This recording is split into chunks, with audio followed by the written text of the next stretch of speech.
Good evening, everyone.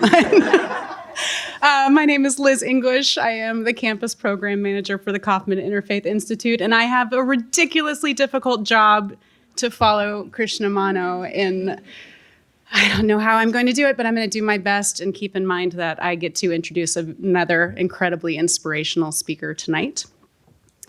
So Rachel and I met during an amazingly busy winter semester in 2024.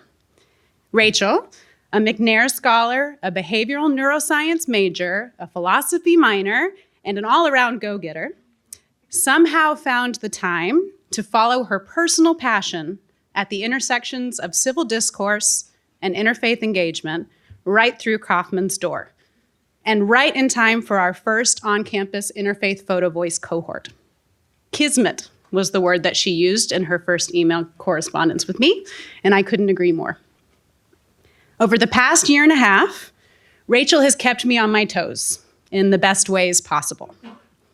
I have had the pleasure of working with her and 3 other fantastic students on the development and implementation of the Interfaith Student Council at Grand Valley State University. Together, this spectacular group crafted an organization devoted to creating a campus culture that values diversity, promotes understanding, and inspires collective action for positive change. And that is a spectacular quote directly from their constitution. Despite an immensely heavy workload and a stint studying abroad tucked in there, Rachel has consistently and intentionally made space for the hard work and the heart work that is necessary to foster meaningful interfaith relationships, both on campus and beyond. Her genuine enthusiasm for this work has stoked my own in more ways than I can list, and I am incredibly grateful for that, especially in this time where interfaith work can feel isolated and very daunting. So if you'd please join me in welcoming our inaugural Interfaith Student Council President, recent GV grad, and the newest member of the Kaufman team, Ms. Rachel Robinson.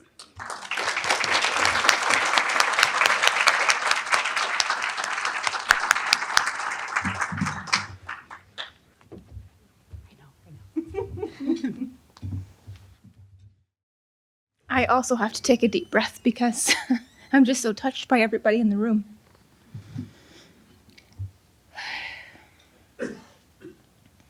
Anybody who knows me knows that I'm a very social person.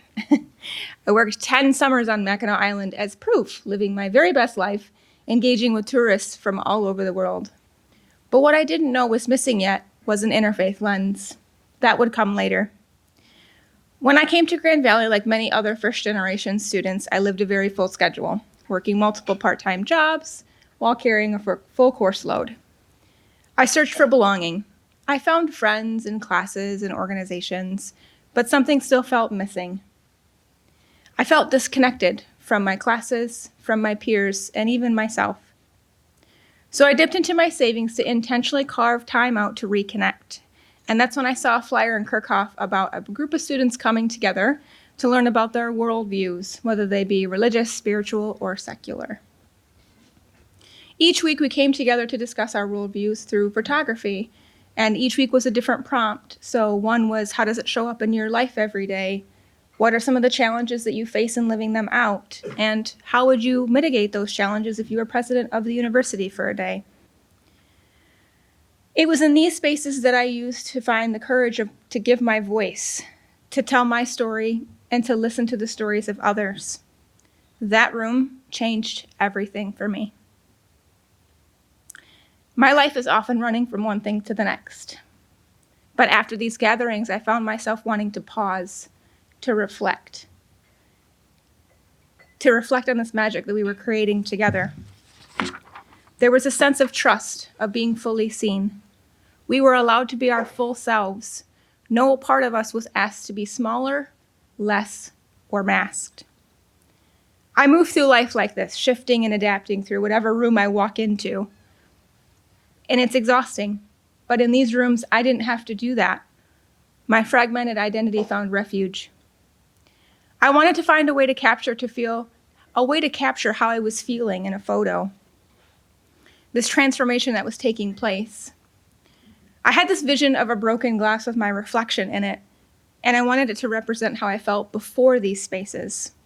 I drove around downtown looking for my perfect spot, and I was just about to give up when, aha, I found the spot, right next to my very favorite studying space, Better End Coffee House.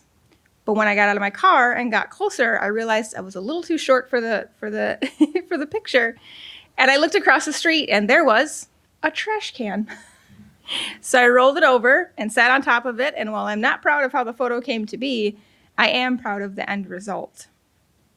It represented how fragmented I once felt and how far I had become and becoming whole again.